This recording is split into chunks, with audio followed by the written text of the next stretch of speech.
in schoolwork.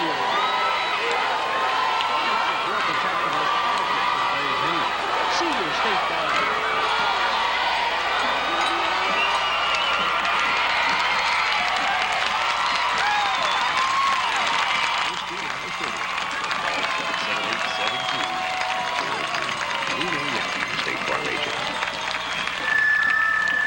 I'm Bill Powell along with Rob Patrick. We're here at the Bryant High School Stadium where the captains for tonight's game are meeting at midfield, and every senior on this both squads is out there, Rob.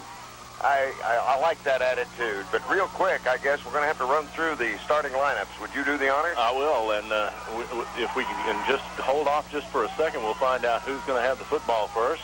They are having the toss of the coin right now. The primary captains for Benton, as far as I can see, Robert Godino and Will Connell.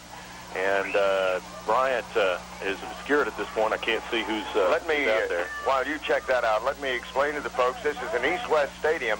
We are on the south side of this field, and very, very low. We're in the visitors' coaches box where they usually set up the play and the lines down to the sidelines. So we're only about 30 feet above field level here, which is going to make it kind of difficult, Rob, to pick out numbers. And also yard lines, because we're not really high. Benton has won the toss, and they have chosen to receive. They usually defer. That's amazing. Well, recently they've decided to receive because they've had some trouble on the kickoff coverage. Okay. So the Benton Panthers will be on offense. They start with quarterback, a sophomore, Brad Collett. He's 6'1", 160. The fullback is Randy Wright, 5'8", 145 pounds. He's a senior. Robert Godino and Kirk Shelnut are the halfbacks. They are seniors. Godino 5'10", 180. Shelnut 6', 185. Interesting, Robert Godino last year played at Bryant. Yeah. On the offensive line, the center is a senior, 6'4", 235, Dwight Everett. The guard, Sam McCampbell, 5'11", 220, a junior. And Michael Teague, 6', 170. He's a senior. The tackles, junior Tony Hester, 5'10", 205 pounds. And the senior, 6'3", 235, Dennis Bird. The split end is Jamie Jones, a 5'10", 155-pound junior. And Drew Yoakum, 6'1", 220, a junior, will start at tight end. For the defense, on the Hornets side of the football, the nose guard is Scott Kupricki. He is 5'11", 195 pounds, a junior. The defensive tackles are Todd Elder, 5'10", 230, a senior, and Mark Knowles, 5'10", 235. He's a senior. The defensive ends, Jimmy Sage, 5'11", 166. He's a junior. Danny Williams, 6', 188 pounds, a senior is the other. The brothers Smith are the linebackers, Lane and Lance Smith, twin brothers. Lane is 6', 190 pounds, a senior, and Lance, the senior as well, 6', 205. The cornerback, Pat Dyer, he's a senior, 6', 180 pounds. William Reynolds, 5'10", 165, he's a senior as well. The strong safety, Ty Honeysuckle, is 5'10", 170, a senior. And Bubba Britton starts at free safety, 5'10", 158 pounds, and he's a junior. As you know, the Benton Panthers will run out of the wishbone offense, the standard wishbone, a very tight, quick-hitting offense, whereas Bryant will set up in a wing T for tonight's ball game. And we're almost ready for the kickoff. We're sorry that we got on so late so that we don't have a whole lot of time to prepare for this evening's game as far as the color and emotion that's here. But we did have some technical difficulties. But I want to tell you, from where I sat, Rob, and you can correct me if you think I'm wrong, the Benton fans outnumber the Bryant fans here tonight. I think you're right, although it's hard to tell because of the configuration of the stands. But the Benton side is packed, and there's a few empty seats over on the Bryant side. But they may be a late arriving crowd because it's closer to Bryant. People may be coming later. There's still some cars arriving. Lonnie Payne is set to kick it off for the Bryant Hornets. Back deep for the Benton Panthers, it is Robert Godino. Here's the run-up, the kick. With the wind at his back, it's to the middle, taken by Godino at about the 5. He's out to the 10, 15, 20. He's got a hole. He's out to the 30, the 35, the 40. And he goes all the way to the 40-yard line before he's brought down by number 88, Pat Dyer, who came up to make the tackle for Bryant. Great run by Robert Godino. He had a crease, great blocking, and he almost took it all the way. What a way to start a ball game. And we'll see how Benton does. Their quarterback, Brad Collett, had an injury in the last ball game. He's taped up his left hand, but he is in there starting. Tight bone for the Panthers. Up they come, straight through the middle, and on the first carry, that's Kurt Sheldon. He pops it out for 5 to the 45-yard line, where it becomes second down, 5 yards to go. The stadium scoreboard is at the north end, or the east end of the stadium, and unless you get real close, you can't see the numbers down there. But we'll try to keep that up. Rob, I'll leave that in your good hands. Here comes Benton again, to the line of scrimmage. Collett turns, hands off to Godino. Godino plows ahead and bangs ahead and gets 4 out to the 49-yard line. And you can really see the emotion right away on both sides. Some swarm tackling by the Bryant Hornets, and Benton running with the gusto that they usually do. They look a lot like coming out in these first 2 carries like they did down in Malvern 9 long games ago. Up they come to the line of scrimmage. It's Brad Collett. He's the man behind the whistle. He's got the controls. He looks right, left, turns, spins, hands off, straight ahead, first down. And the man on the carry was number 34, Kurt Sheldon, as he gets up off the bottom of the pile. Pick up a 3 on the play, all the way down to the 47-yard line of the Bryant Hornets. First down, 10 to go for Benton. Bryant in their home blue and white with the red trim, and their gray trousers with the blue and red striping down the side. Benton, of course, in their road maroon and white with the gray trousers and the maroon and white stripes down the side of the leg. Here they come out again, split. Shane Smith, wide to the left. That's an offside. You got an encroachment against Bryant, I believe, wasn't it?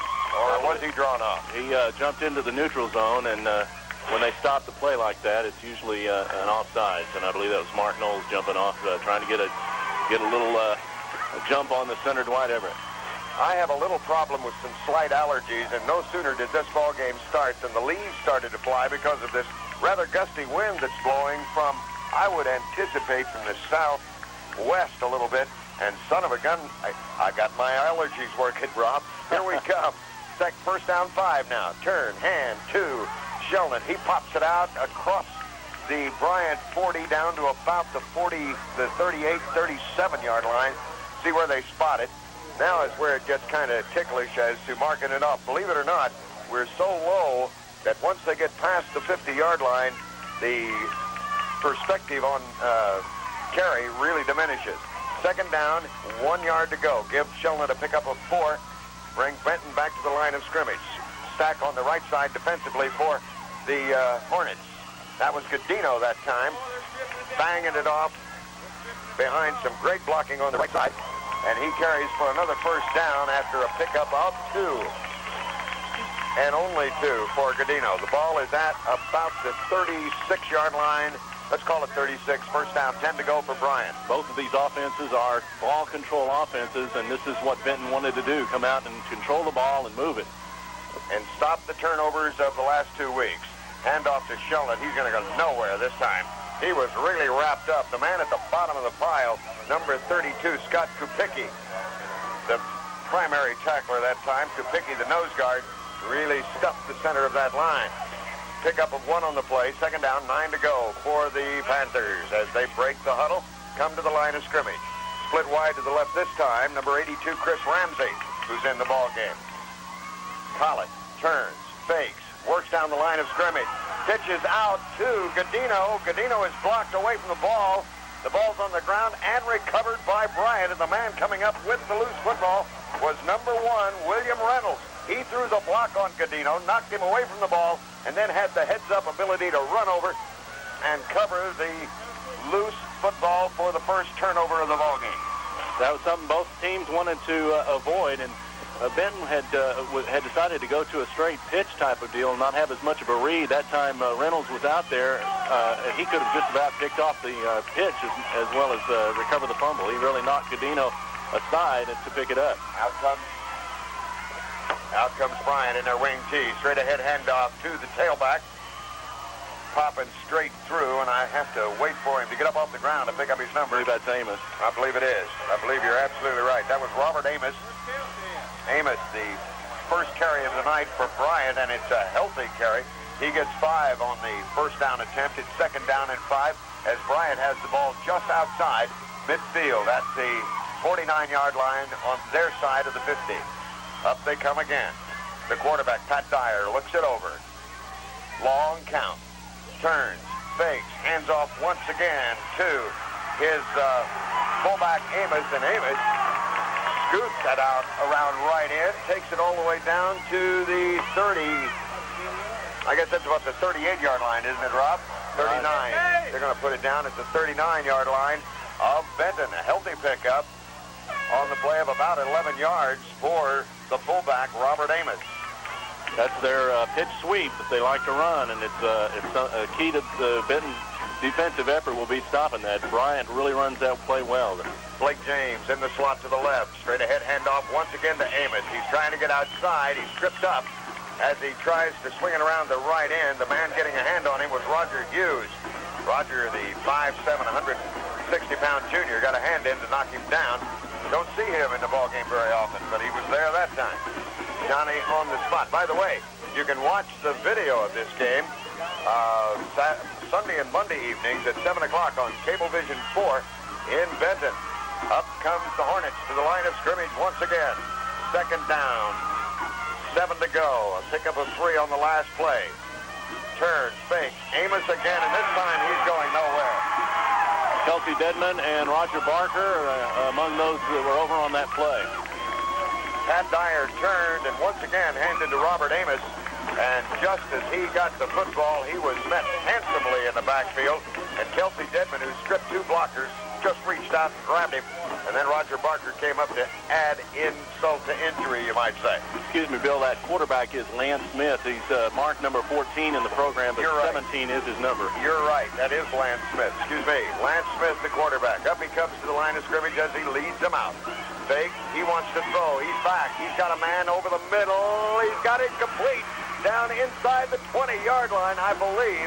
We'll have to see where they mark it. But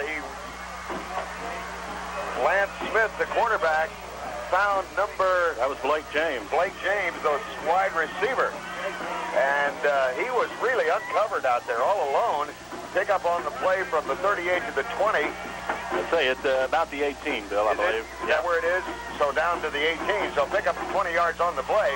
First and 10, and the Hornets buzzing, looking like they want to go in for a score. Here they come to the line of scrimmage once again.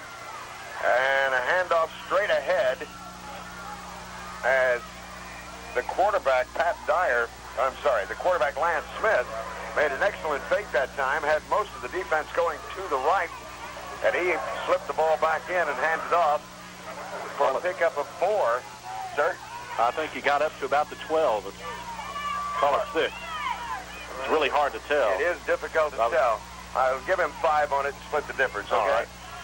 Lance Smith, the quarterback, and he has engineered a fine drive so far for Bryant. He pitches back to Amos. Amos trying to get outside, but no way is he going to get away from number 23, who came up to knock him down. That's Roger Barker again.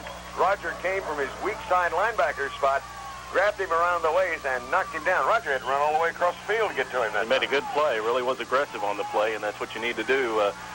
Coming from the inside, he had the right angle to pick Amos off. These running backs for Bryant are big. Benton has the size on the line, but the running backs are as big as some of the linemen that Benton has. It's a 3rd and 3. Really physical. Close to the 10. Out they come, looking for running room. That's Mark McKinney, and I think he's in for the touchdown. McKinney took it in for the score. It's kind of difficult to tell from this. Really bulldozed it in. But he just banged through people. He actually knocked Heath Nix backwards, and that's saying something. Well, McKinney's really a physical runner, the leading ball carrier for Bryant. He's 6'1", 215 pounds, and he may be bigger than that. He really bulldozed over a touchdown of 11 yards, 4:39 left in the first quarter. 6'1", 215. The kick is up. Kick is good. So with 4 minutes and 39 seconds to go, we have a 7-0 score. Bryant leading Benton. We'll be back in 60 seconds. Mama love you for it, and the kids can eat cheap. When I had my baby at Saline Memorial Hospital, you should have heard the fuss the family made. But I never felt neglected because the Saline Memorial staff gave me such personal attention. A nice fruit basket, a special dinner for me and Phil, and a constant concern for my comfort.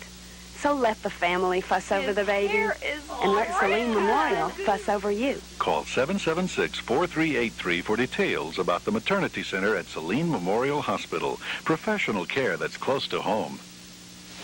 Low kickoff picked up at about the 30-yard line and brought back out to the 40. The man coming up with the kick was John Brewer.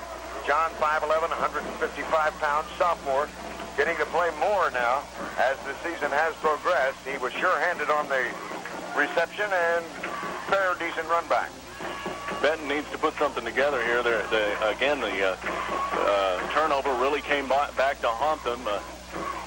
They'll need to take care of the football if they expect to win this ball game. Quite honestly, the problem last week with Benton was turnovers, and so far that has been the plague tonight. Out come the Panthers.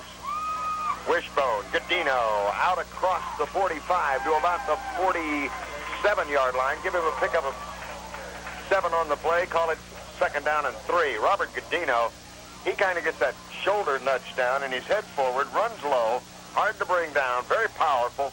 And once he gets up ahead of steam, he can move the football. We've got some excellent running backs in this ball game for both teams. And we would expect to see a lot of ground game tonight. Up they come to the Panthers to the line of scrimmage. Second man around is Shelnut. He cuts it back against the grain and gets very, very close to a first down before he's knifed under and knocked down by number 35 of the Panthers, Danny Williams. Williams coming up to make the tackle, but they're going to make a... I don't believe it is a first down the way they spotted it. It looks like a... I had it spotted closer to midfield. They've got it just across the 49-yard line. We have a timeout on the field for a measurement. The score is 7-0. Bryant leading Benton. We'll be back in 30 seconds. Freeway Rental and Tractor Sales has year-end sale prices on Deutz Alice riding mowers and 0% financing. 8-horse front-cut riders for $1,800 with no payment until May of '89. The Deutz Alice 8-horse Vanguard in stock and on sale at Freeway Rental and Tractor Sales. See Denny Moore for a deal on Deutz Alice mowers and lawn tractors. And when you need to rent a tractor or backhoe, just call Freeway Rental. They'll bring it out and pick it up again. Freeway Rental and Tractor Sales, I-30, just south of University in Little Rock. Did you put your eagle eye on it? How much did they miss it by? 4 inches? An inch. An inch. Almost looked like if they'd have stood the pole straight up, it would have touched and been a first down.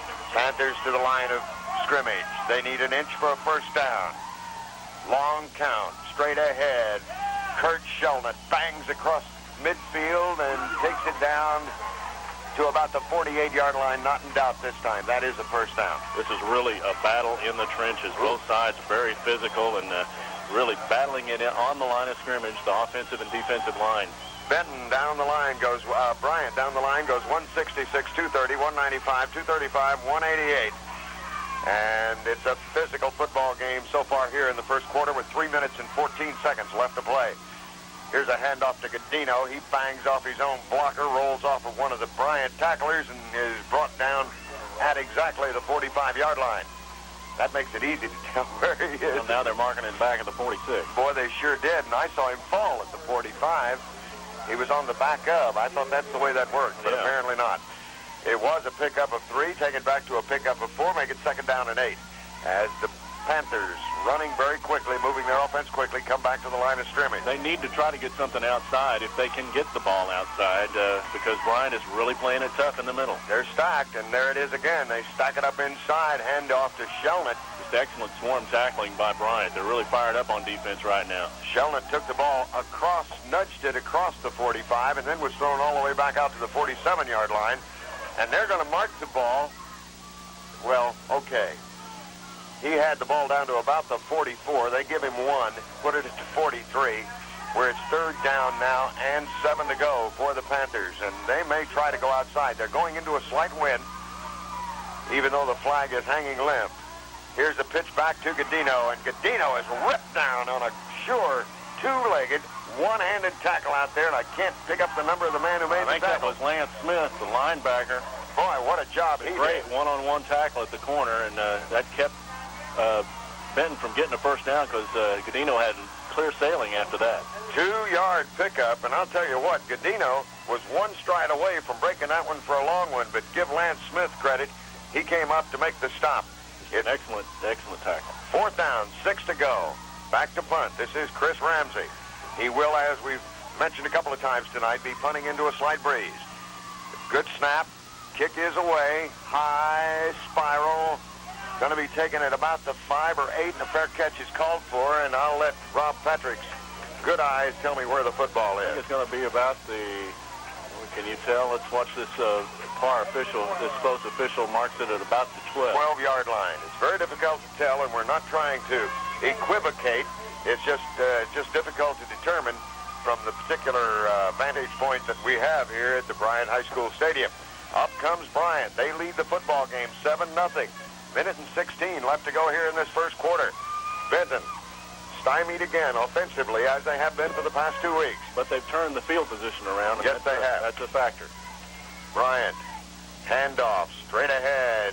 That's Amos, and he is out for a first down almost, I believe, as he takes it out across the 20. Well, I'm 9. 9 yards. Call it the 21. 21, so he needed 1 pickup of 9 on the play. Amos, Robert Amos, is only 6'1" and 185, but he runs big. Man alive, does he run big. Split. Pat Dyer wide to the right. Put the wingback in the slot and let the quarterback, who is Lance Smith, come up to call the signals. He turns, fakes, hands off once again to Amos, and Amos plows straight ahead into the middle of that Benton defense, and right there was Heath Nix and Kelsey Dedman and number 36, Greg Monday, getting up off the bottom of the pile. Marking that a loss of 1 back to the 20, so it'll be 3rd and 2. 3rd and 2. If Benton ever needed a stiff defense, this is the time for it. What'll they do? Will they go outside, inside, throw the ball? Very versatile offense. It'll be interesting to see what they come up with. Lance Smith, the quarterback, turns, pitches back to number 33, McKinney. McKinney's got it, breaks it out across the 30 to the 34, 5-yard line. They're going to mark it as a 34, and that's a pickup on the play of about 12 yards. McKinney's just a real load. That's 2 carries for him, and he's picked up 24 yards in those 2 carries. Very physical runner, and Benton's going to have to find a way to stop him. That's the end of the first quarter. The score reads Bryant 7, Benton nothing. We'll be back in 60 seconds.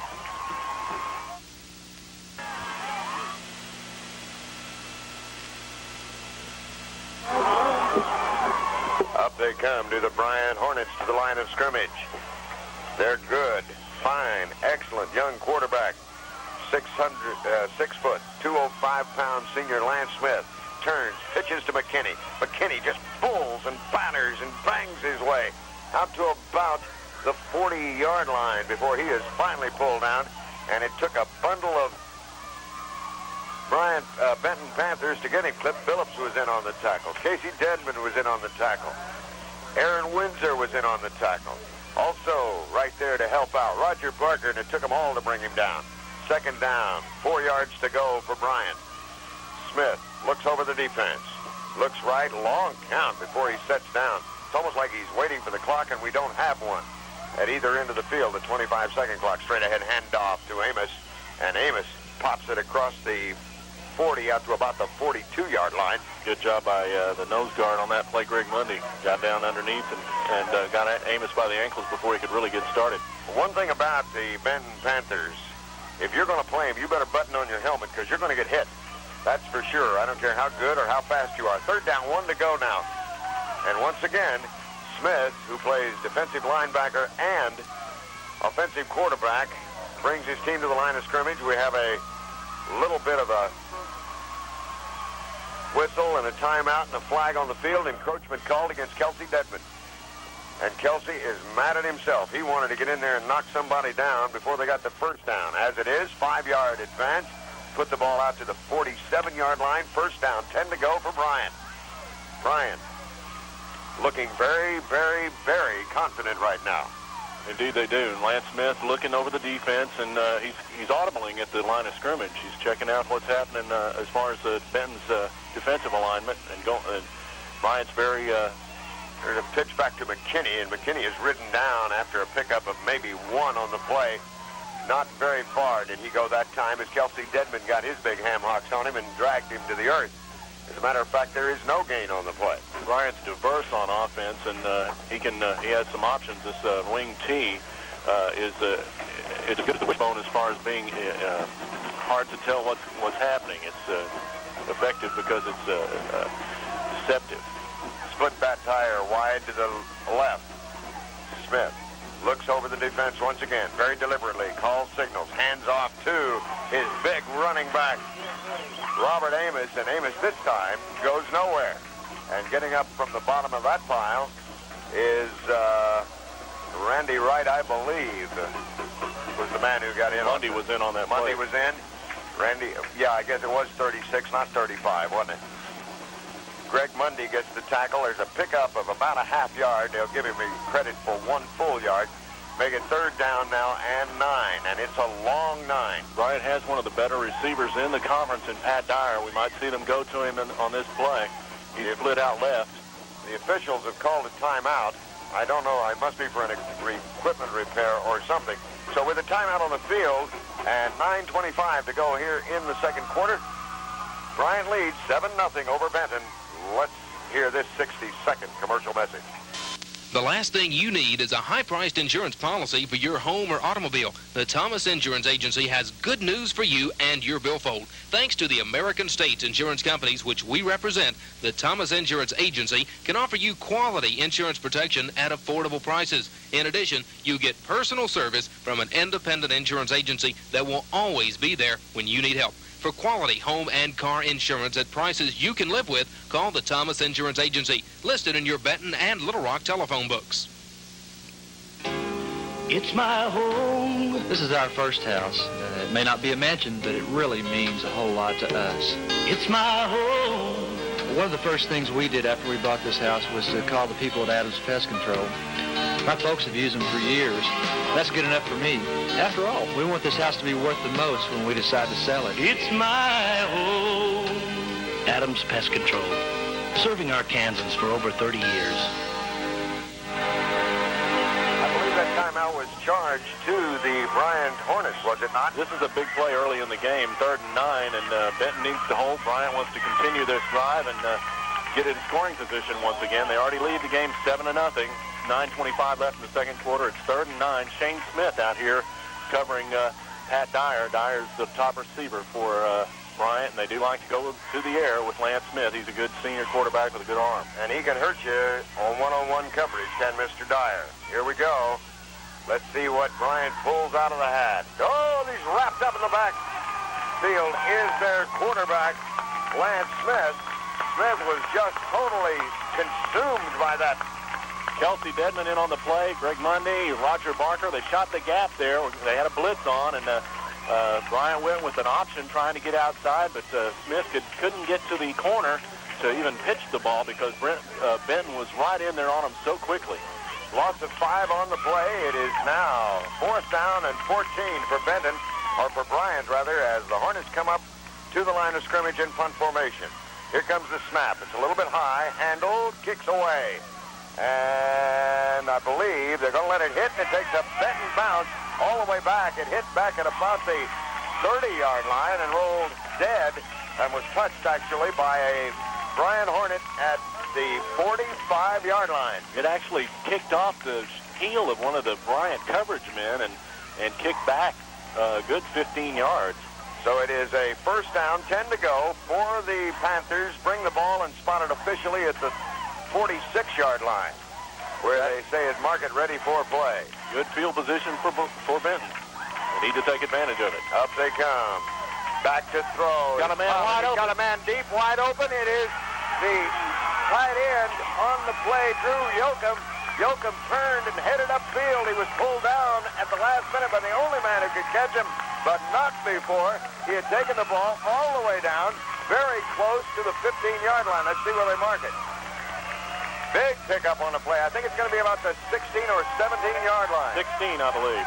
So it's 1st down and 10 to go for the Benton Panthers at the Bryant 16 on a beautiful pass play from the quarterback, Brad Collett, to the tight end, Drew Yoakum. Up they come, the Panthers, to the line of scrimmage. Once again, turn, hand off to Godino, and Godino, in Godino style, rips it down inside the 10-yard line. Let's see where they're going to mark it. Mark it at the 13, looks like. I mean, the 15, rather. Yeah, it's about at the 13. What's that, a 4-yard pickup? 3-yard pickup. That pass play, I tell you, Drew Yoakum broke wide open behind the defense. A good play-action pass. If Collett had led him, he would have scored untouched. As it was, they picked up big yardage in there in scoring territory. Here we go. Timing pattern, looking for a touchdown. No, he dropped the football. Oh, my word. Oh, he was wide open out in the left corner of the end zone. And I'm trying to pick up the number of the player. Not that I don't want to indict him, but Rick Daniel on the play. Collett laid it out for him. It's one of the favorite plays for Benton, and just let him run underneath it. And he just got there at the right time, right at the corner of the end zone, and there was just enough defensive coverage to distract him, and he lost track of it and just missed out on a touchdown there. They may come back to that. Jay Goheen splitting out left now. Jay Goheen in the ball game, replacing Rick Daniels, so it's a 3rd down and 7 now for the Panthers. Fake, straight ahead, and Collett is going to be ridden down after a pickup of perhaps 1 and no more than 1. But I expect Benton to go for this on 4th down. We might see Heath Nix on a field goal. Come in, trying to kick a field goal. They need some points. They need to get some points on the board. Collett comes over to the huddle. You see that he picked up. He lost some yardage on that. Yes, he did. play. He lost about a yard on it, so it's going to be a 4th down and 8, and it's a long 8. And the Panthers are going to go 4th down, 8 yards to go. Split. Jake Goheen wide to the left. Up they come to the line of scrimmage. 6:32 left to play in this first quarter. Collett rolls to his right. Looks for something. He's got a wide open. He's down. He cuts it back, and he's going to be dragged down close to the end zone. See, everybody's saying in, but the officials, everybody on the Benton team had their arms in the air, but the officials did not. They're saying 1st down, goal to go, and mark it at no more than the 1. It's got to be at the 1-yard line because everybody was convinced that he'd scored. Really cut back and ran tough. Good play by Brad Collett. They marked it at the 3-yard line. Oh, the ball's on the 1. Excuse me. Yeah, it's got to be there. 6 minutes, 30 seconds left to go. That was a big play for Benton. 7-0 is the score. Bryant leading it. Benton knocking on the door. Up they come. Collett to the line of scrimmage. Looks right, looks left, spins, hands off. Touchdown, and I believe that was Shelnut. Yes, it was. Kurt Shelnut banged it off behind some great blocking up front by the big tackle and guard on his side of the line. Takes it in for the touchdown, and now Benton is in a position to tie this ball game at 7-all. 6 minutes, 18 seconds is the time of the score of the second quarter. So there's 6:18 left to play in the second quarter, and it will be Heath Nix on to attempt the extra point. That's got to be a great lift for that sophomore quarterback, Brad Collett, who's had some rough times of late, had some trouble with the fumbles and the pitches, and he really rolled out to make a pass and saw a wide open area in front of him and ran it for almost a touchdown, set up the score. Heath Nix just kicked that ball into Lonoke County. Lord, did he get a leg on it. It was good, and we're tied 7-7 with 6 minutes and 18 seconds left to play. The score is Benton 7. Bryant 7. We'll be back in 60 seconds. That's the main reason people depend on Carter Tire Company to take care of their tire and auto services. Carter Tire sells good brands at affordable prices. With your Dayton National Credit Card from Carter, you can buy on easy terms. 1 tire or a set of 4, you'll get safe tires at great prices. Front end alignments have now changed to 4-wheel alignments, and Carter has the state-of-the-art equipment to do the job right, as well as computerized wheel balancing machines. Carter Tire, military at East Streets in Benton. There was a fumble on the kickoff, but the player that fumbled the football was able to regain control, brings it out across the 10, and they're going to mark it at about the 17-yard line, where it will be 1st down and 10 to go for the Bryant Hornets. You're listening to Benton Panther football on FM 107, KAKI, K107 in Benton. That was Jason Newbern on the run back there. There's a penalty flag on the play, and they're talking to the Benton captain, so it looks like it may be against Bryant here. We'll see what the call is as they deliberate about it now. Flag's laying at about the 26 yard. Yeah. And the ball is at the 17. They're marking it back now. Half the distance to the goal line, I would imagine. Yeah. So take the ball all the way back inside the 10-yard line where it's going to be first down and 10 to go. Looks like it was an illegal block.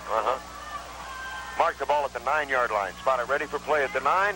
Clock is running. We're down to 6 minutes, 10 seconds to go. Bryant with the football.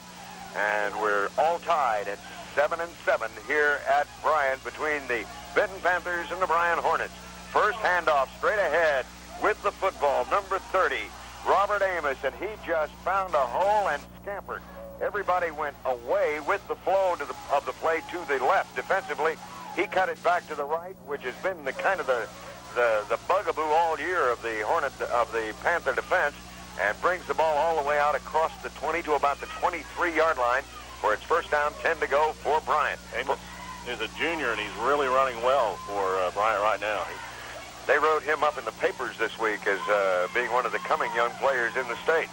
Up they come to the Hornets, to the line of scrimmage. Their quarterback, Lance Smith, hands off to, was that McKinney on the carry that time? Amos again. Amos again.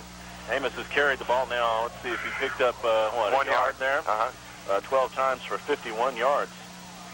Amos on the carry, pick up of 1, second down, 9 to go. Spot the ball at about the 25-yard line, 24-yard line. They've got it at the 25 on the scoreboard. We'll go with that. Second down, 9 to go. The Panther defense digging in. Lance Smith, the quarterback, deliberately calls the signal, turns, hands off to McKinney this time, and McKinney blasts his way out across the 30-yard line, it looks like. Ryan Holter did a good job of getting under the play on that one and clogging things up. They're marking the ball at the, it's hard to tell, where is it? It's 31-yard line, where it is now third down and 4 to go. Third down and 3, let's call it, at the 31. Once again, very deliberately, this Lance Smith, the quarterback of Bryant, looks over that defense, audibilizes, then sets his team. Now he's back to pass, throws a little short swing out here in the left flat to Blake James, and James takes it out for a first down across the 40 to the 45. Let's see where they ran him out of bounds. Mark the ball at the 44-yard line of the Bryant Hornets. Call it first down, 10 to go for Bryant from their own 44. Nice play that time by Lance Smith and his slot back, or wing back, Blake James. Little swing pass out to the left, nobody around him, and he was able to gather the ball in and take it forward for the first down. First and 10. The Hornets once again trying to get on the move. Clock's down to 4 minutes now to go here in the second quarter. Handoff to Amos. He was really stuffed. That was Blake James. They tried that. Wing back. Yeah, the wing T is famous for their trap plays, and that time the trap fell on James, the wing back, because there was no hole there. Only white shirts. Yeah, a bunch of them, as a matter of fact. Loss on the play of 2. Second down and 12. Second down, 12 yards to go for the Hornets. Panthers dig in on defense. Boy, they've got it tight to the line of scrimmage. Up they come. Back to pass. This is Smith. Throws it up intended for James, and I don't think he held on. He had to go up high for it, and he almost came down with it. A one-handed catch. A good job on that play. He didn't quite come down with it, and coverage was there. As soon as he got a hold of the ball, he was hit hard, and they knocked it loose. Rick Daniel, the very talented Benton sophomore, was over on the coverage, and I have a feeling Mr. James, even though his attempt was valiant to the way he hooked it with one hand and tried to bring it in, still could not anticipate how hard Rick was going to hit him if he held it. So there was probably some confusion in his mind. What do I do? Third down. Big play, 3rd and 12. 3rd and 12. Can the Panthers hold? Will the Hornets succeed? Rolling out to his right. Lance Smith looks, throws, and it's thrown short. Actually, he didn't ever get it away. Pump fake. Yeah, he did. He carried the ball ahead. I'm glad you were watching, because I looked downfield, and when I looked up, they were chasing, and I thought he had thrown it short to a receiver. Looks like he got about 7 yards on it, and they're going to be short of the first down. Very short. I'm looking around a post here, too, which is a lot of... Yeah,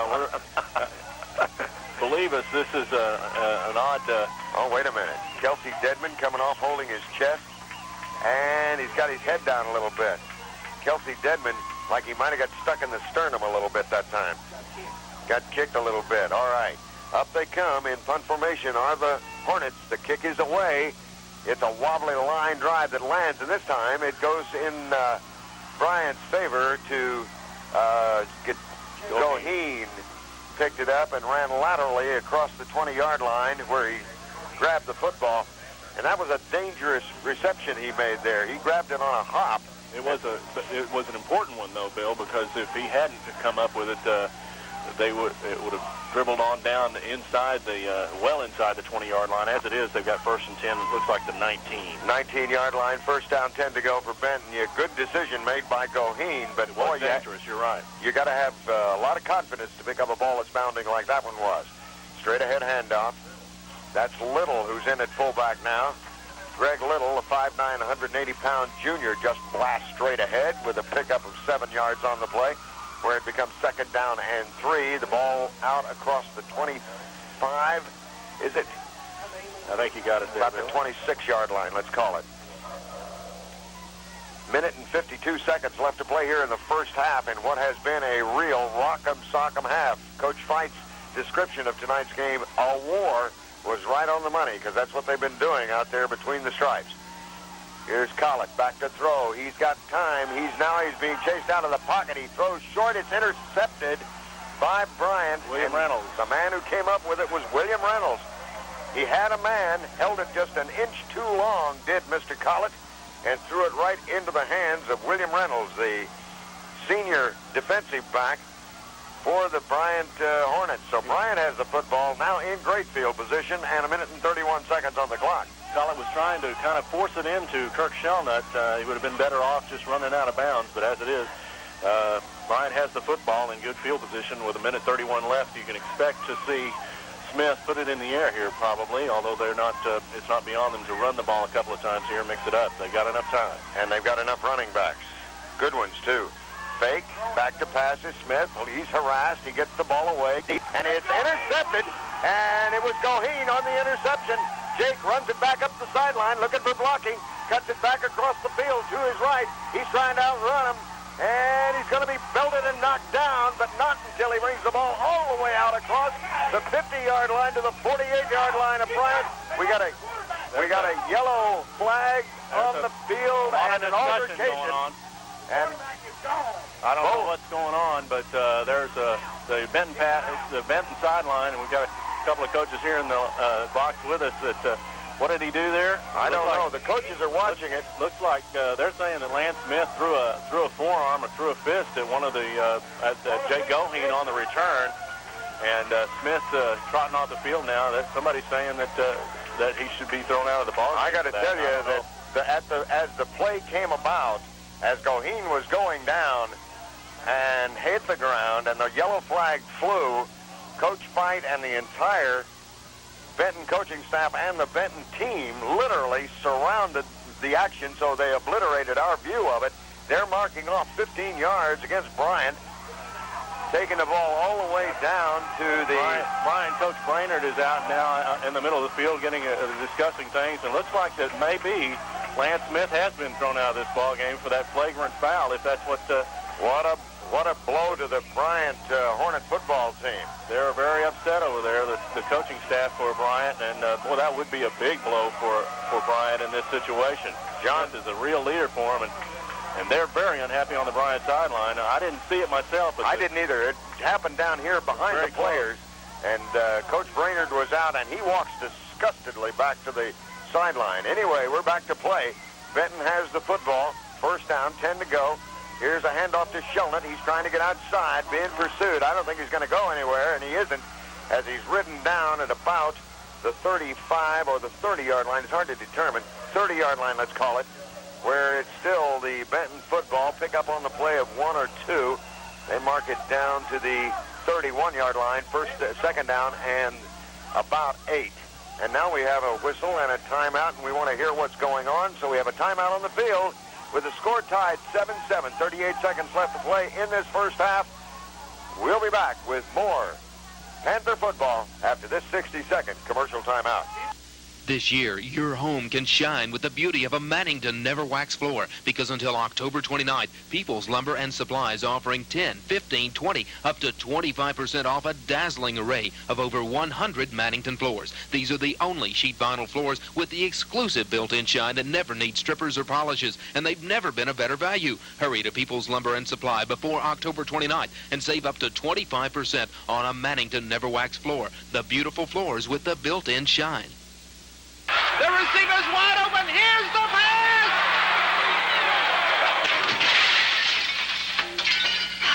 Backyard football season is here. When you need glass, call Allied Glass at 778-6244. Windows, mirrors, shower doors, Allied installs them all at low prices. Building a new home? Install weatherproof double-pane fixed glass at a fraction of the cost of operating windows. Let Allied Glass quote your mirrors and shower doors. For home and auto glass, call Allied Glass at 778-6244.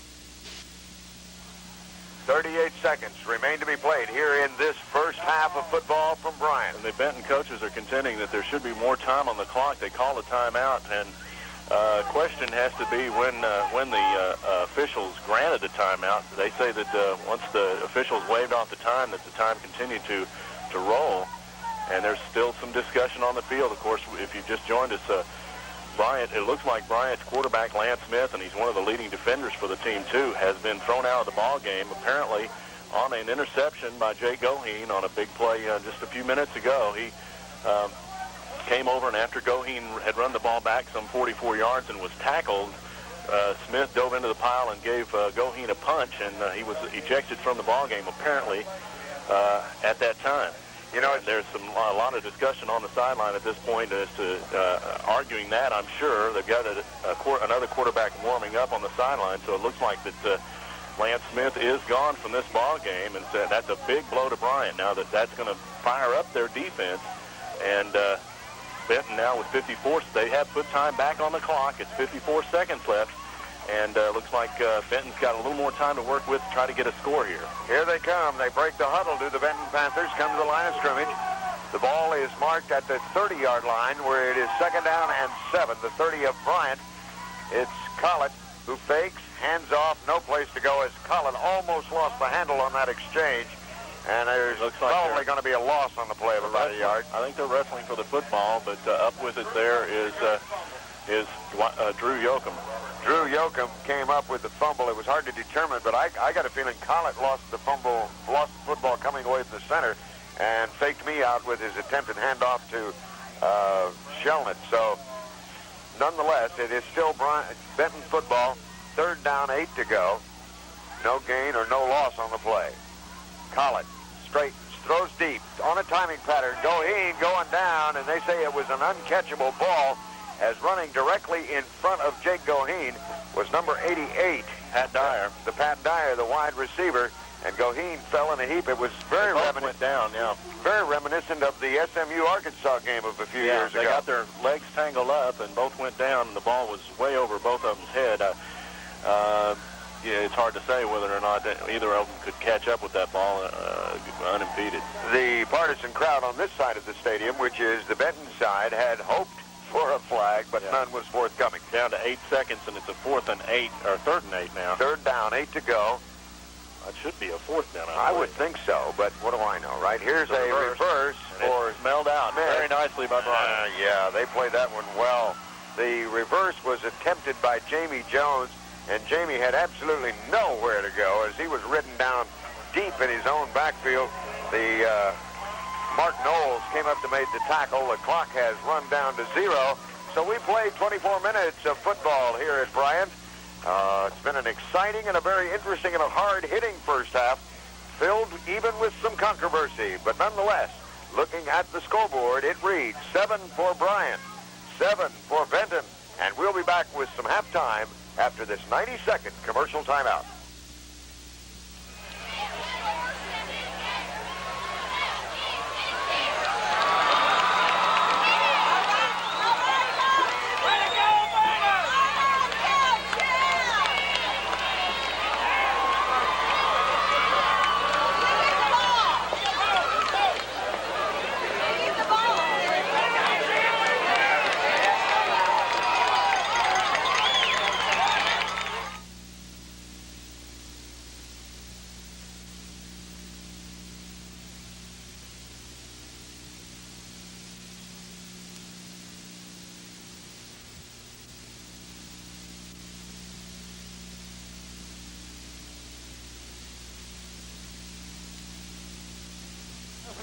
This place is a whole lot more than a house to us. We've lived here over 30 years, raised our kids here. It's my home. When I think of keeping my home sound and comfortable, I know I can count on the folks from Adams Pest Control. They've been helping Arkansas people longer than I've owned this house, and I know I can count on them down the road. It's my home. Adams Pest Control, serving Arkansans for over 30 years. Now is not the time to be underinsured. The Thomas Insurance Agency in Benton has several fine auto insurance policies that provide the important protection you need. Through American States Insurance Companies, one of the finest insurance groups the Thomas Agency represents, you get worry-free protection that offers every standard insurance feature plus many extras. We would like to explain these extra insurance features to you. Just call the Thomas Insurance Agency, listed in your Benton and Little Rock telephone books, or drop in and see us in downtown Benton. I'm Bill Powell, along with Rob Patrick. Both teams are on the field. We're ready to kick it off to begin this second half of action in this Saline County 4A Championship Showdown, which is so important for the outcome of the 4A South race that both teams are rough and ready for it. They marked off the 15-yard penalty against the Bryant Hornets. That was the flag that was thrown at the coach at the end of the at the coaching staff, the bench, I guess the best way of saying it, at the end of the first half. So Heath Nix will tee it up from the 45-yard line of the Bryant Hornets. Back deep for Bryant is number 4, Jason Newbern. Jason is just a 145-pound scat back. Also back with him is William Reynolds, who has been ubiquitous tonight. I mean by that all over the place, and Robert Amos. The short man in the middle is the dangerous Mark McKinney, but I don't think he's going to have a chance to get a hold of the football. Although they might lay it down. Benton in the last time, I don't know if it was in a high school game or a junior high game, I saw that when they had after a 15-yard penalty like this, they had an onside kick because the field position wouldn't be much different. If they did that and it went 10 yards, then the worst they'd be is having Bryant with the ball at about the 35. So he's laying it on its side, so he'll at least squib it, if not onside. Get it bouncing, and who knows what could happen to it. Bryant doesn't have its receivers and ends up there. It's a squib. It's a squib, and it's going to the far side. Reynolds lets it roll. It's a free ball. Reynolds finally picks it up inside the 5-yard line, and he's taken down before he can get it back to the 10. He didn't feel the ball until it was ready to cross the end line, and then he picked it up on the run, moved to his left, tried to bring it back upfield, and was swarmed under. And let's see where they marked the ball ready for play. They're going to mark it about the 6-yard line. About the 6. Maybe we'll call it the 7. Looks like that's where the official on this side is marking it.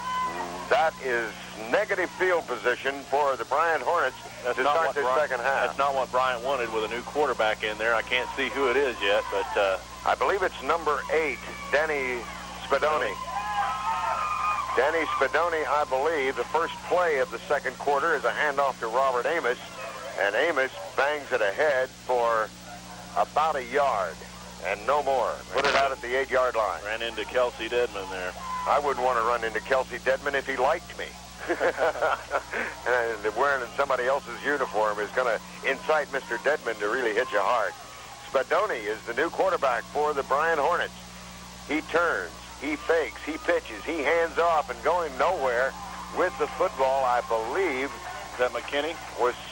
McKinney's on the ground. Did he get the football? Yeah. Yes, he did. McKinney got the ball, brought it out for about a pickup of 2, so make it 3rd down and 7 to go. 3rd and 7 for the Bryant Hornets. Ball is just across their own 10-yard line.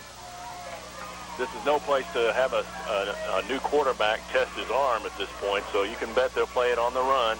And Benton is stacking the defense in tight, expecting just that. Handoff goes to... Who was that on the carry? Amos or McKinney? McKinney again. Amos did the bulk of the load in the first half. Looks like McKinney is going to do the bulk of it in the second half as Dedman gets up. Dedman was in on the tackle, as was David McGee, who was in the ballgame for that series, and coming off also Bill Lincoln, who had a hand on that tackle. So it's 4th down. The ball's on the 19-yard line. It's at the 13, I believe. 13. They're marking it on the scoreboard at the 19, but I think you're right. 13, 7, 3 to go, they say. Here's the snap. The kick is away. It's a low end over end taken by Goheen at the 45, and he's knocked out of bounds at about the Bryant 40-yard line. And Jake Goheen's got more guts than a bandit, I'll tell you. He's banged up. He's hurt. He's sore. He was really walloped when on the interception, and yet he's right there, Johnny on the spot, covering punch, playing defense, wide receiver. Quite a young man. The ball's at the 39-yard line of Bryant, 1st and 10. If Benton can take advantage of this field position, they can really take control of this football game. They got the big break on the kickoff and held Bryant deep, and now they've got a good field position of their own. They have a seasoned sophomore quarterback in there in Brad Collett, who hands off to Godino, I believe, on the carry. Shelnut on the carry. And Shelnut doesn't get much as the Bryant defense is ready to play. The first man in on the tackle, number 44, Lane Smith. And Lane Smith may have something to prove. His brother's on the sidelines, you know. Chuck Lunsford in there as well. They had, they're a very spirited defense right now. They want to take the initiative for Bryant, and Benton will have to try and wear them down to get the momentum here. Pickup of 1 on the play, 2nd down and 9. This is Godino just doing what Godino does best. Putting his head down, keeping his knees high, and pounding across the line of scrimmage for a pickup of about 5 on the play. Give him 6 on the play. No, 5 on the play. Call it 3rd down and 4. Robert Godino, once he gets the legs going, he's a hard man to bring down. Takes more than one. Every time. Up to the line of scrimmage comes the Panthers in their hurry-up offense again. Split wide to the left. This is Shane Smith. Collett calls the signals, turns, fakes, hands off to Kurt Shelnut, who cuts it back against the grain, and he's very close to a 1st down. But whether he made it or not is unimportant. I think they're in 4th down territory. I think they are in 4-down territory, let me put it that way. Pick up on the play down to the 30-yard line where it becomes 4th down and 1 to go. And going into the ball game for the Benton Panthers is Greg Mundy, and I don't know where Greg's going to line up. Going at a tight end. Tight end spot. Get a lot of blocking up front. Let's see what they pull out of the hat. Tight wishbone offense for Benton. Collett, the quarterback, looks right, looks left, turns to his left, hands off to Godino, 1st down and more, but a flag on the play. That came from the defensive backfield. I don't know what that call might be. We'll just have to wait and see. The way the Panthers are getting up off the field, especially Sam McCampbell, as he looked longingly at the official, I would almost wager it was holding. Godino had a great pickup all the way down near the 20-yard line, about the 22. But they're going to bring it back. This will probably bring out the punt team. And on the field, no sooner said than done, goes the punt team. Chris Whitaker's in the ball game for Benton. And it will be the man with the kicking leg, Chris Ramsey, on to do the punting. Is that what they call holding? Yeah. They called him for holding. Marked the ball back and ready for play at the 40-yard line of the Bryant Hornets. Benton will punt it away, and it will be Chris Ramsey back to do the punting. Chris will hit the ball at about the 50-yard line. He's been averaging just in excess of 35, so he could get it down inside the 20 with a good kick, but he hangs it high. The ball bounces. I think it touched a Hornet. The Panthers have the football. The ball was muffed by a Hornet player, and coming up with the loose ball was number 57, Aaron Windsor, for the Benton Panthers. And boy, you talk about breaks and turnovers. There's one for you at the 18-yard line. 1st down, 10 to go for Benton. Aaron Windsor made a great play on that one and simply arm wrestled the ball away from the Bryant Hornet player that tried to cover it. So it's 1st down, 10 to go for Benton. First big break for Benton. That was a poor decision, a sophomore decision, you have to say, by the receiver down there trying to field that punt. That was Jason Newbern. And they say the ball's marked at the 17, and before we can get this one underway, we have a whole lot of confusion. Whistles blow, arms wave. Let's see what they call. 5-yard penalty, I think, against Benton, probably for illegal motion, but we'll wait and let them tell us what it is. You know, he's saying offsides. My goodness. How do you line up offsides on offense? The ball is at the 17. Well, the ball was at the 17. Take it back 5 yards, put it down at the 22, where it's first down, 15 for Benton. Once again, Collett leads him out and rings him up. And here's the handoff to Shelnut, who had nowhere to go and simply lowered his head and ran into everybody. There were 2 white shirts in front of him and 4 blue shirts. And Kurt Shelnut just tried to run through all of them. The man stacking up the play for the Hornets defensively was Jimmy Sage. Sage is a junior at 166 pounds, playing both ways tonight, but he plays bigger than his weight, and he is just a junior. Very, very exciting young player. Pick up on the play of 4, make it second down and 11. We get a whistle and another flag, and now what are we going to have? Another offside against Benton? It is. It's against Benton. Somebody in there is lining up offsides, it would appear. And it's been called twice in a row. Offsides is the call. So put the ball back 5 yards, call it second down and 16. This is uncharacteristic of Benton. They've got a real chance here to take control of this ball game, and they're shooting themselves in the foot here. Yes, they are. They had a great break. First and 10 at the 17-yard line. They are now second down and 16 from the 24. Fake by Collett. Back to throw. He evades one man. Now he throws. Intended for Yoakum. Touchdown. Yoakum. The ball was tipped. And Yoakum reached out with one hand. Pulled it in. Grabbed it with both hands. Covered it up and went across the end zone. What a catch. Whoa, my word. He really stayed with that ball. He just, it was tipped, and it looked like it might be even intercepted. The safety back there had a hand on it. I think it was Brenton. And Yoakum just kept his eye on it and pulled it in the end zone for a touchdown. Wait till you see the playback on that one, folks.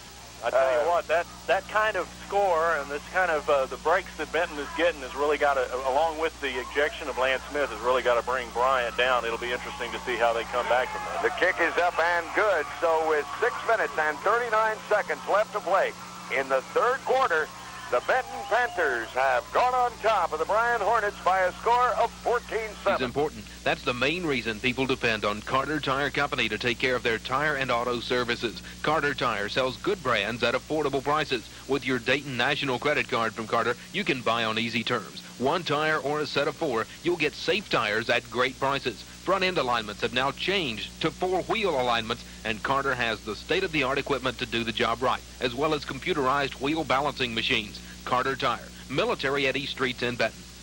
On the kickoff, Newbern brings it back out to the Benton 30, but it's a fired-up Benton Panther that leaves the field, and the man who let him down on the kickoff was Dean Bird, and Dean, playing special teams tonight, got a hand on the tackle, and he came off about 4 feet off the ground. He's still throwing his arms in the air. It is 6:23 left to play in the third quarter. Ball's at the 31-yard line, first and 10 for Bryant. The ball is pitched out wide, and on the carry, that is Robert Amos, and Amos is swarmed under before, I believe, or right at the line of scrimmage here. If he made anything, it was very, very little. They're giving him a half yard, so we'll call it a yard, second down and 9. And Kelsey Dedman, is coming off the sideline. He got kind of banged in the first half, came off holding his chest, and he looks like that's what's bothering him again this time. He's shaking his head saying, I'll be all right, leave me alone. Benton defense really fired up at this point, and Bryant needs something good to happen to them. They're going to try to throw with Spadoni. Spadoni puts it up. It's almost intercepted, and the man who almost came away with it was Shane Smith, number 20, just came within an eyelash of picking that one off. So 3 downs and out for the... Well, this will be third down here. Yes. Spadoni rolled out. He threw that ball pretty well. Dyer went up for the ball and it went through his hands, and coming up charging hard from that right cornerback was Shane Smith, and he had a chance if he had been watching for the ball. It may have been Daniel. I know it was Shane Smith. If he'd have been watching for it, he could have picked that off and run in for a touchdown. Here comes Bryant back again. The quarterback Spadoni throwing toward the sideline. We get a flag, and we're going to have a 15-yard penalty on the completion against the Benton Panthers for a late hit out of bounds. And they're going to mark it off immediately. but he rolled over the top of him out of bounds, and that will count for 15 yards. So it was perhaps not a first down, but it will be now as they move the ball all the way across midfield to the 44-yard line of Benton, where it's first down and 10 for Bryant, and that's not the kind of thing that Benton wants to do if they're going to try to control this football game. Spadoni, the quarterback, brings him up, and he just needs a little bit of confidence. Here's a pitch back to that. Woo! And I mean, he romps, does Mark McKinney. Pitch back to McKinney, who slices back off tackle and takes it down for a pickup of 7 inside the 40 to about the 38-yard line, where it's second down and 3. 5 minutes left to play in the third quarter. Benton has just scored to take the lead 14-7. Had Bryant stopped and now let him back in with a penalty, and Bryant may want to take advantage of it. Coming this way on the carry that time was Robert Amos. Amos tried to get outside, but riding him down with a good, sure tackle, the first man up, was Will Connell. And Kelsey Dedman back in the ball game, and he got a piece of that action as well. Will Connell has played so well all year, and you almost overlook him, but he's always around the football somewhere. It's third down, 1 yard to go. Straight ahead goes the power play, and we'll have to wait and see where they put the football down when they unpile. But I have a feeling that even if it's close, Bryant will go from here on fourth down. They will move the sticks. They say it was far enough by the eye to be a first down. It's first and 10. Spot the ball at the 34-yard line of Benton. 4 minutes, 20 seconds left to play in this third quarter. 14-7. Benton ahead. Here's the pitch back to McKinney, moving left, and he's swarmed under by the whole right side, the right defensive side of the Benton line and secondary. Bryant really showing some gumption right here. They're really they're moving the football against all odds. Spadoni is doing a good job, and the offensive line doing a good job, just trying to sustain something here, and they've got a drive going, and this is character right here. Second down and 9. Yes, sir. John Brainerd will have them ready. Second and 9 for the Bryant Hornets.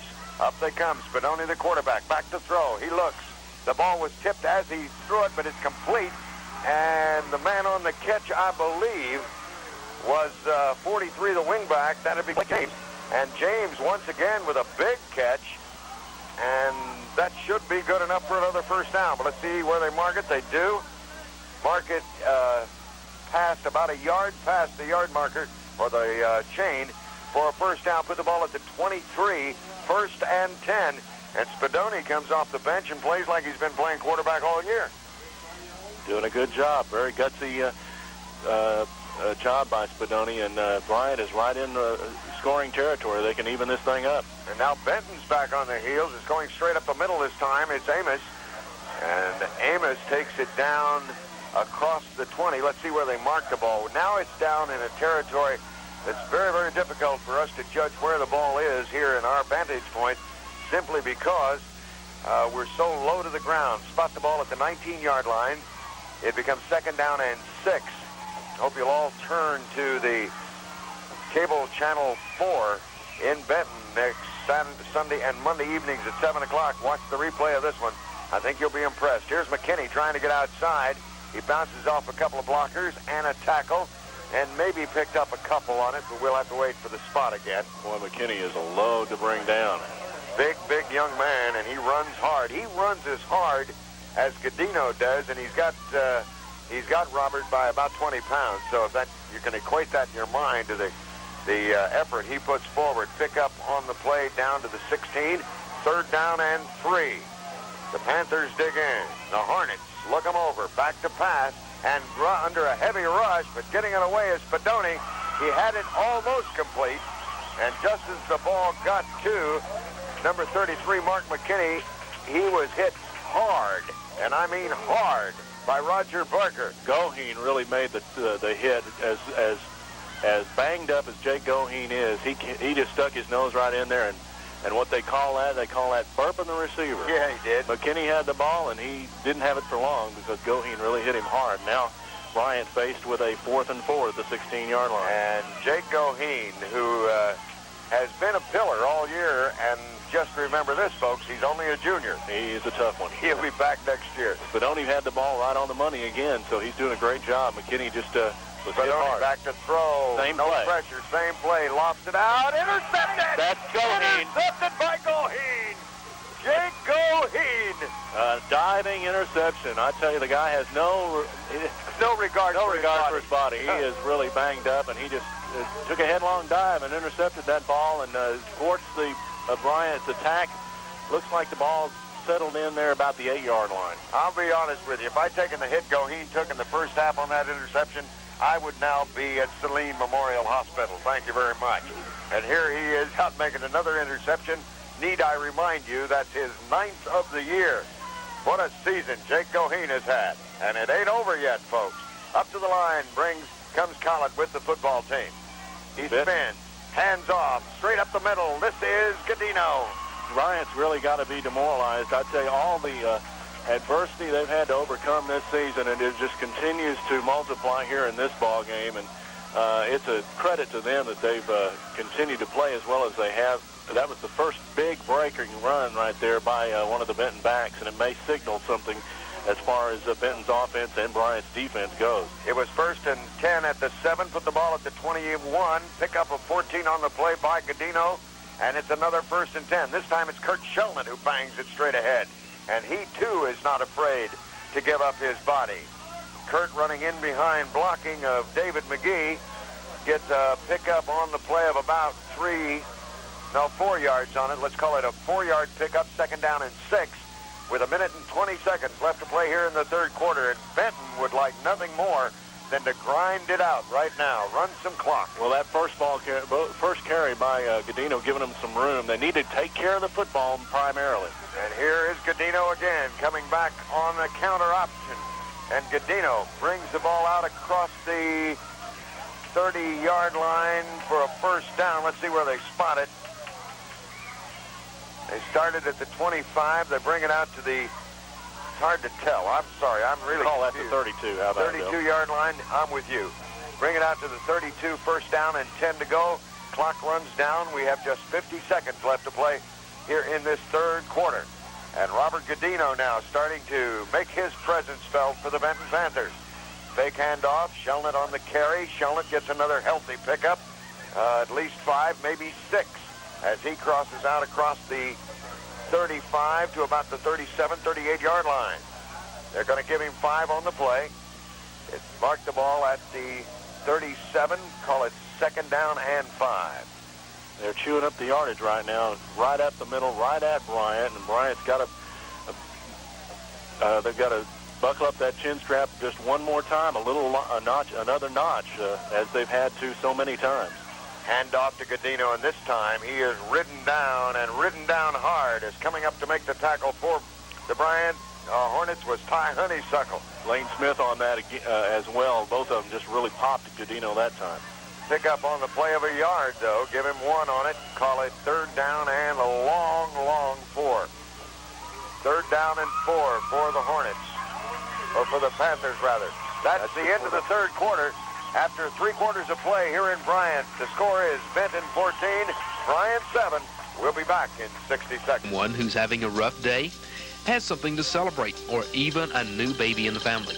Dorcas Holliker Flowers and Gifts has the perfect answer for all your flower and gift needs. Everything from fresh flowers to dried and silk arrangements, unique gifts, wreaths, and potpourri baskets, all with the personal touch that's necessary to make sure every customer feels so special. Dorcas Holliker Flowers and Gifts. They're easy to find. They're at Military and Main. As we come back to play, Chris Little on the carry up the middle for a yard. It's 4th down and a long 3. So the Panthers will kick the football away. In to kick, Chris Ramsey. Chris has had some success tonight. His worst kick of the evening wound up in a possession and a touchdown for the Panthers, though, as he only hit the ball about 22 yards, but it came down right. Here's his kick. It's away. High spiral. Almost blocked. Almost catching the ball deep. Now trying to run away is Pat Dyer, I believe. Pat Dyer, you're right. Coming up to make the tackle as he gets around the corner was Greg Mundy, who also plays an awful lot of football sideline to sideline. How long was that punt? About 37 yards. 37. Returned it to the 32. So it's first down, 10 to go for the Bryant Hornets at their own 32-yard line. Make that the 33 from where I'm sitting. I know they've got 32 on they've got 33 now on the scoreboard, so we're all right. First and 10 from their own 33. This is the Bryant Hornets coming up to the line of scrimmage. Their quarterback, Danny Spadoni. He, too, is deliberate. And the Hornets look into a shifting Panther defense. Straight ahead on the carry, that is Robert Amos. And Amos bulls his way out close to the 35. Give him a pickup of 2 on the play. Call it second down and 8. Was that McKinney or? No, it was Amos 30. I'm sorry. 30 on the carry. Amos on the carry, and Amos gets a pickup of 2. It's second down, 8 to go as the clock continues to run, and the Benton Panthers holding on to a 14-7 lead in what has been a absolutely marvelous high school football game. Spadoni looks right, looks left. We get a whistle, and now what do we got? Encroachment on Benton. And the call is against Kelsey Dedman. Dedman made a little false start, got into the neutral zone, and got whistled immediately. So a 5-yard pickup makes it now, golly, they moved it out a long way, makes it now second down and a long 2. As they spot the ball all the way out to the 41-yard line, which was a pretty healthy 5-yard mark off. But they say it's at the 40. It's at the 41, as a matter of fact. 9:52, straight ahead play. This time it's McKinney on the carry. And McKinney is close to a first down, depending on the mark, whether he will get the first down or not. I believe he's got it, don't you, Rob? Looks like from this angle he does, yes. The officials agree with us. First down, 10 to go for the Bryant Hornets, as coming up out of the bottom of the pile, fixing his helmet, is Brian Holder. You have to really commend Bryant for the way they've stuck in this ball game. They've had some adversity, as they have all year, and they're still in it. It's 14-7, 9:37 left to play. They've got the ball, and this is a crucial drive for them right here. Bryant, like Benton, so well coached, so well disciplined. Here is Amos getting around the right side. Big tackle over there. Looks like, is that Bill Lincoln on the tackle or Shane Smith? It was Bill Lincoln, I believe, coming up off the bottom, and Lincoln saved a big gainer, stopped Amos after a pickup of 7 on the play, but Amos was a half a stride away of really popping that one for a long way, depending on how fast he can run once he gets in the open. He really picked up some steam and had some room to run, but a good tackle stopped that. Second down, 3 to go. Straight ahead handoff. This time it's Amos again, straight up the middle. And Amos is out near the first down. Let's see where they mark it. They're saying, yes, it is a first down. Put the ball down and mark it ready for play at the 46-yard line of Benton, where it becomes first down and 10 to go for the Bryant Hornets. Now they bring the ball to this side. Now they move it back to the middle. I wish they'd make up their mind where they want to spot the football. The Panthers are going to get tired running back and forth, trying to figure out where it's going to be set down, marked for play. Here they come, up to the line of scrimmage, do the Hornets. 8 minutes, 40 seconds to go. Blast straight into the middle, and nothing going that time as the whole center of that Benton Panther secondary and line get up off the bottom of the play. Coming out from underneath was Brian Holder. Will Connell was in on that tackle. Kelsey Dedman was there. Heath Nix was there. If it's wearing a white uniform, it was in on that one. Pickup of 1 on the play. Second down and 9. Bryant with Spadoni at quarterback is set. Now Benton changes its defense, shifts toward the center. Straight ahead handoff to McKinney, and McKinney moves it down close to the Benton 40. Mark it at about the 41-yard line. Pick up on the play of about 2.5 yards. Let's call it third down and 6. Give him a 3-yard pickup officially for statistical purposes. Call it third down, 6 to go. 7 minutes and 35 seconds remaining in this football game. The ball is marked ready for play at the 41. But boy, that ball's a long way out to the 41, I guess. Nonetheless, that's where they say it is officially. We'll go with that. Spadoni pitches back. This is Amos. They're closing in, are the Panthers, and they grab him and knock him to the ground. Amos did a good job of fighting for extra yardage there, and he came up real close to the first Getting up slow was the first man to him, and that was number 31, Bryant Holter. Bryant still bending over. I think he might have popped his wrist or his arm a little bit. Amos gets it all the way down to about the 36-yard line, where it becomes 4th down and 1 to go. 4th and 1. Bryant wants the first down. Benton wants to dig in.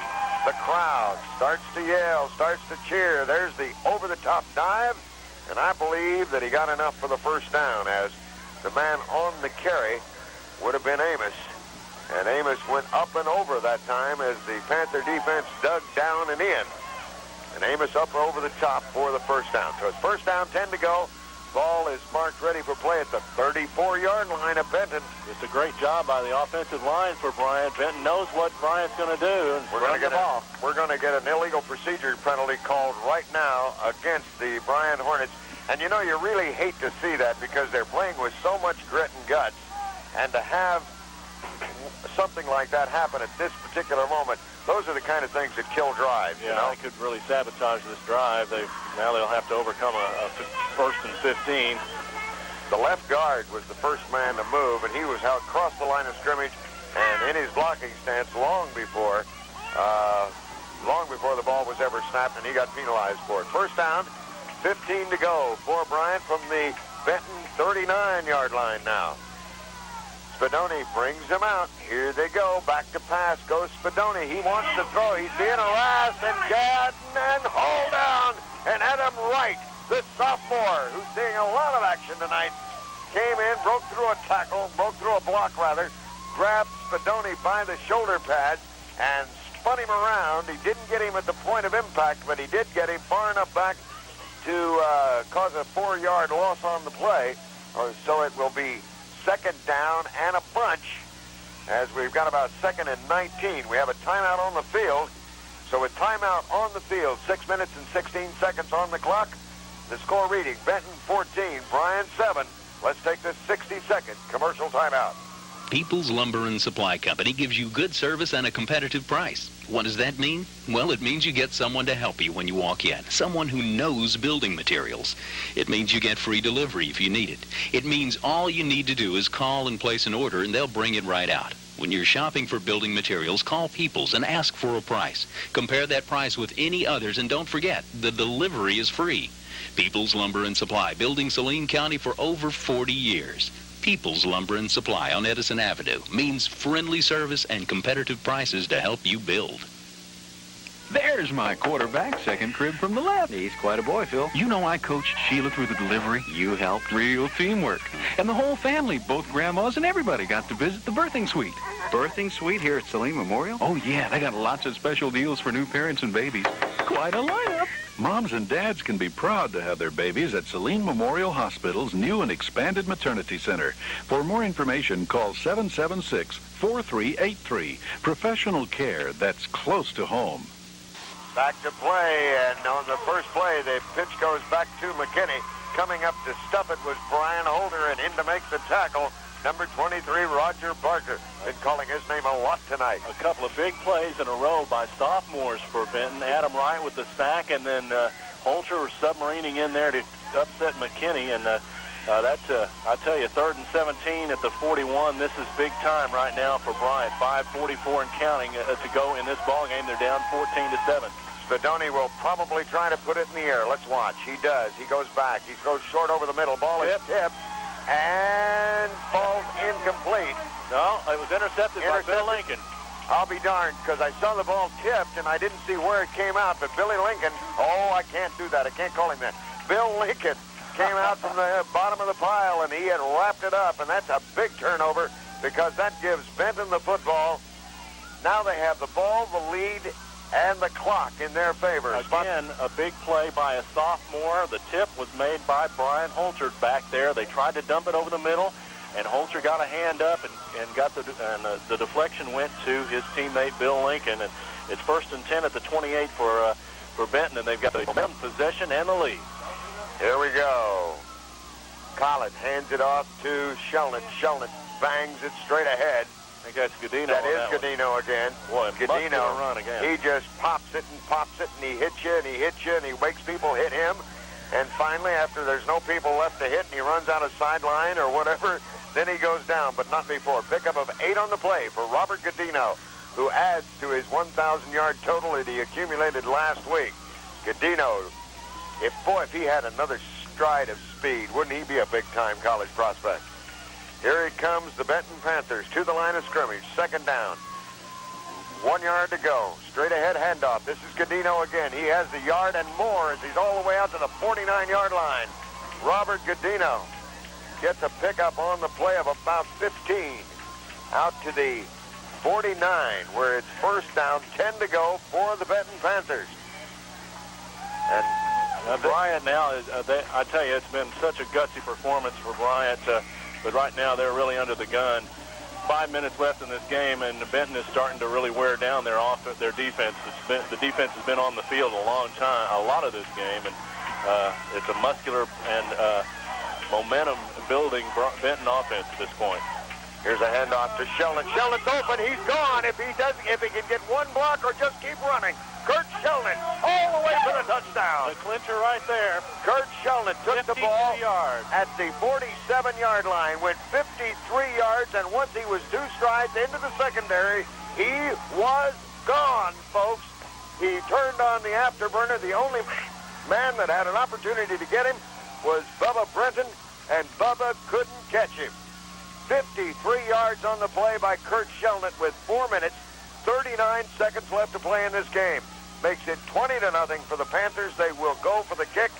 It will be Heath Nix to attempt the extra point, and let's see if they can make it 21-0.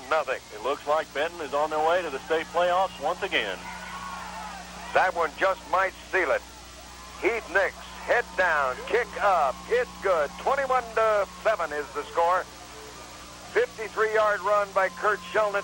The kick is good by Heath Nix, and the Panthers now lead the Hornets 21-7 with 4 minutes and 39 to go. Auto Exchange, we sell quality late model cars and trucks that we stand behind and guarantee every car we sell, as well as offer extended warranties. After 12 years in the auto business, Dwight Everett knows a good car when he sees it, and good cars are the only type you'll find at the Auto Exchange. We may look small, but we carry about 30 clean cars at all times. Across the street, our service facility is ready to solve any problem you might have. For a clean, quality late model car, stop by the Auto Exchange next to Burger King. See Mac McCall or Tim Poe for a late model, low mileage car or truck at Dwight Everett's Auto Exchange.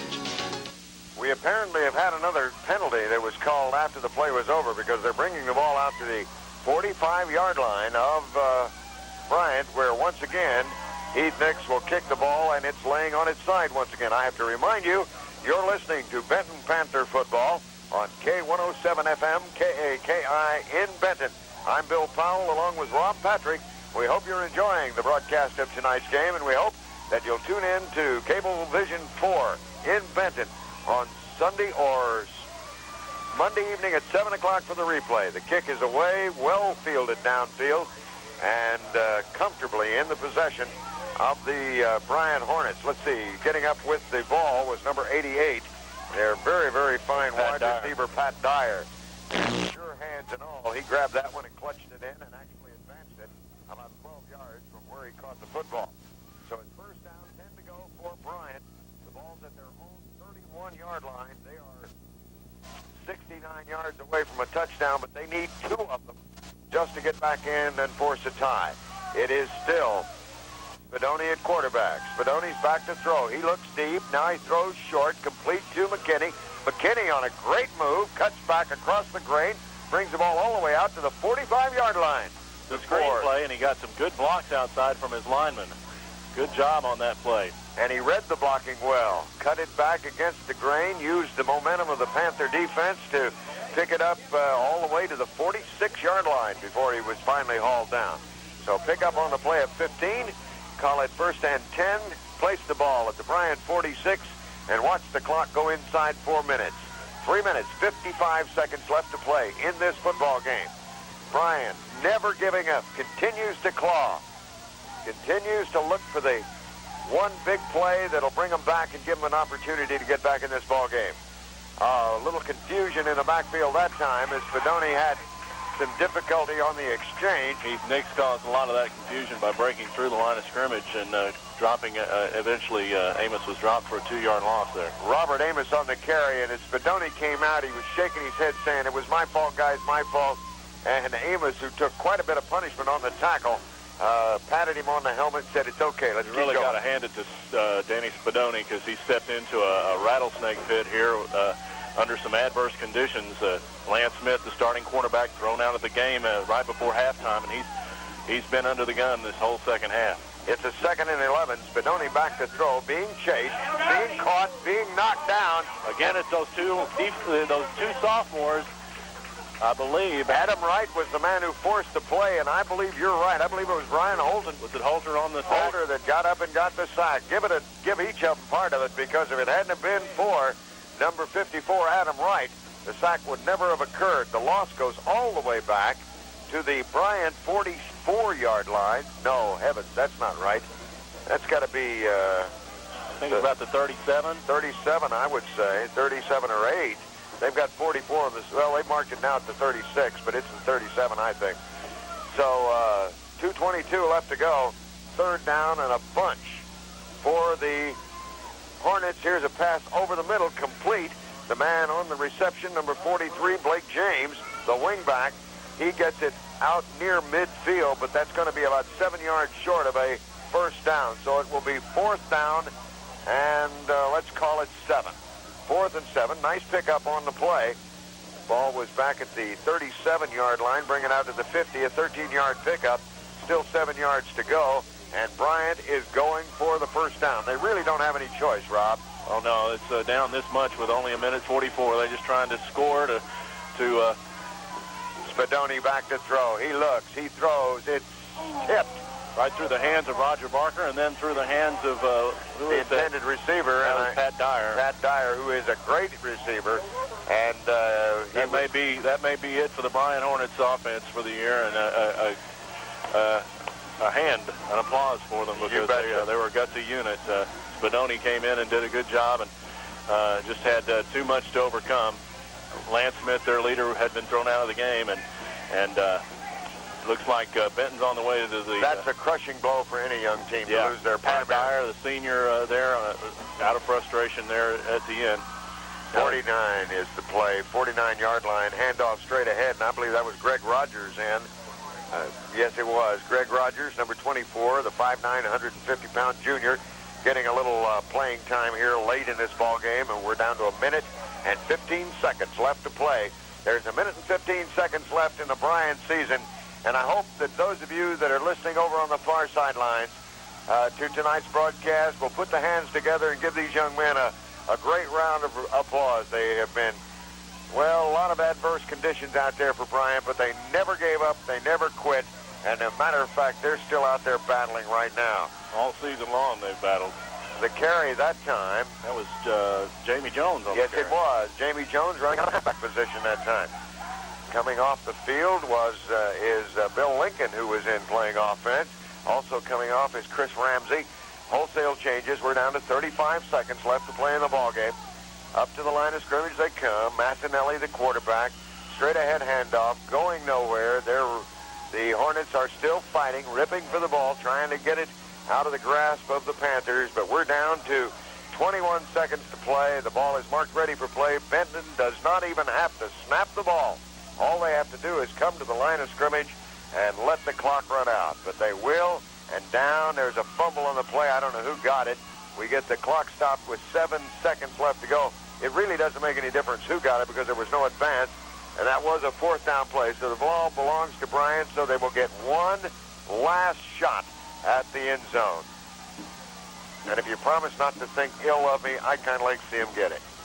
Just because. Yeah. Just because. Nobody fights that hard. Nobody puts out that kind of effort without being due some good break tonight.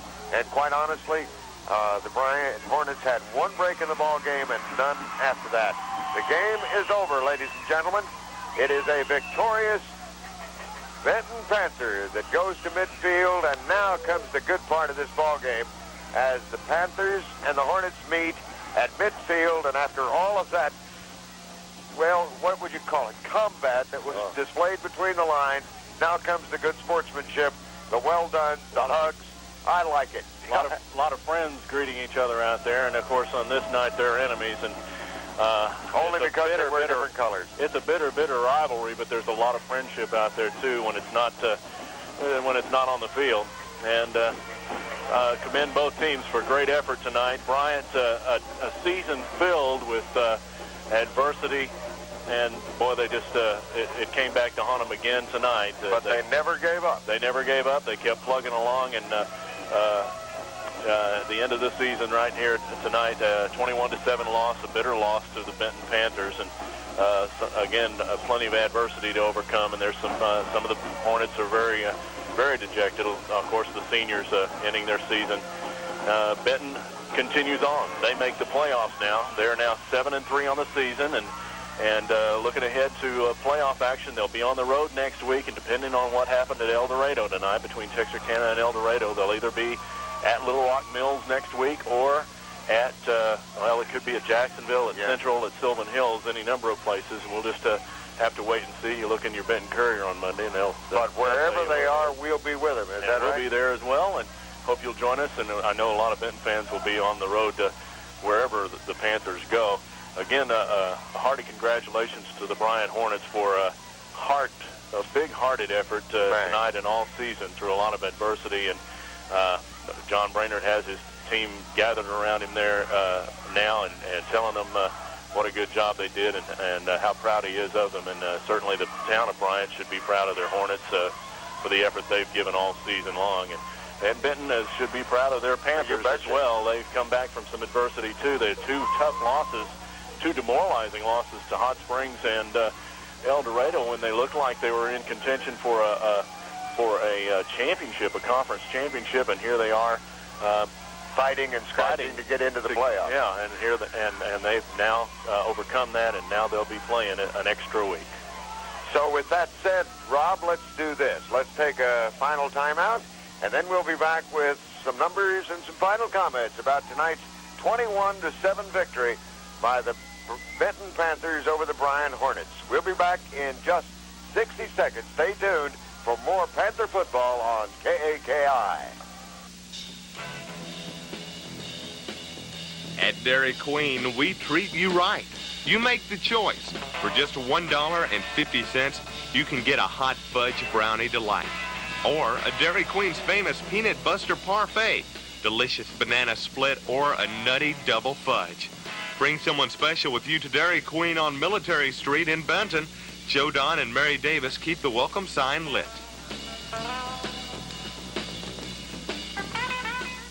You like shopping Westside Pharmacy in Benton. Quality prescriptions and much more at our drugstore. Westside Pharmacy is open till 9 at night, 7 days a week. For emergency after-hours service, just check Westside Pharmacy's ad in the telephone book Yellow Pages. The location, 620 West South Street in Benton. Westside Pharmacy. You'll like shopping there. When I had my baby at Saline Memorial Hospital, you should have heard the fuss the family made. But I never felt neglected because the Saline Memorial staff gave me such personal attention. A nice fruit basket, a special dinner for me and Phil, and a constant concern for my comfort. So let the family fuss over the baby, and let Saline Memorial fuss over you. Call 776-4383 for details about the maternity center at Saline Memorial Hospital. Professional care that's close to home. Rob, I don't know about you, but there's a country music song that was written by a man named Tom T. Hall that the emotion of a word he said, the words he said, kind of fit tonight's football game. I love winners when they cry and losers when they try. At Man Alive, didn't Bryant try? And there are a couple of tears out there in the Benton eyes. It's a grand evening for both teams. I know that Bryant is feeling a little down over in their dressing room because they came out on the short end of that score. I'll tell you one guy that's down over there, and being consoled right now is a young quarterback by the name of Danny Spadoni. He's a junior. He was forced into the action when Lance Smith was thrown from the game just before halftime, and he never figured he'd play tonight, but he came in there and he did a pretty good job. He did a very good job. Under the circumstances, a very good job. He Benton Bryant at the outset of the second half was under the gun because they got the ball to start the second half down inside their own 10-yard line on a muff kickoff return, and Spadoni got the Bryant offense going, completed some passes, ended up being 4 for 6, but he threw a couple of interceptions. Oh, that's beautiful. I'm sorry. Spadoni is over there really feeling bad, and number 85 for the Bryant High School Hornets just went over. Mark White, throw his arms around him.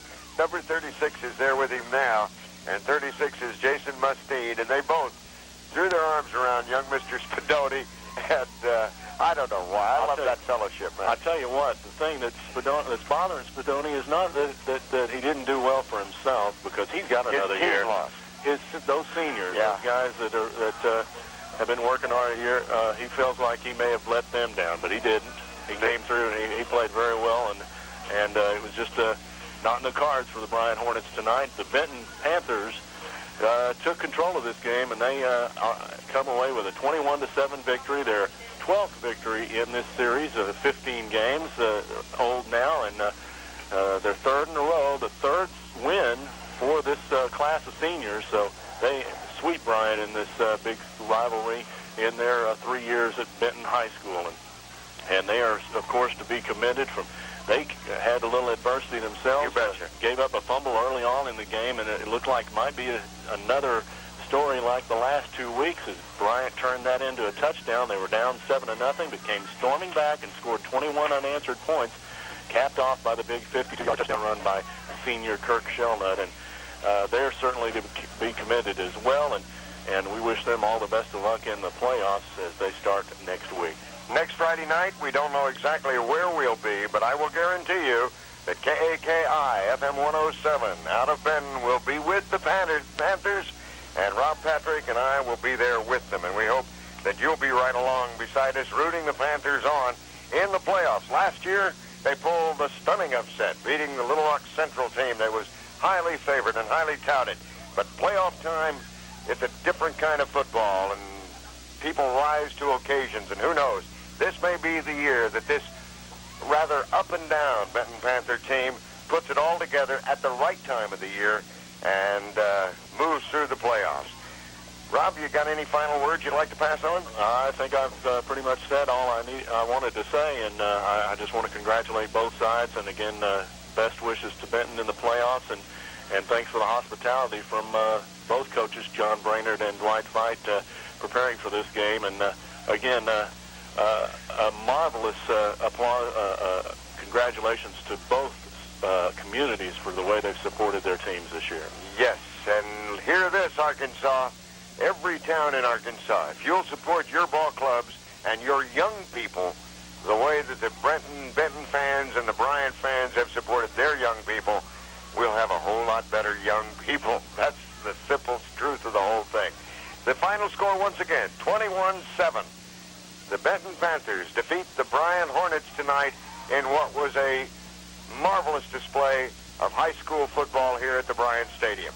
Until next Friday night, when we'll be on with Benton Panther playoff action for Rob Patrick and Bob Edmondson, who does all the technical stuff, and Ron Allen, who has engineered this show back at the station, I'm Bill Powell. Until next Friday evening, so long, everybody, and thanks for listening.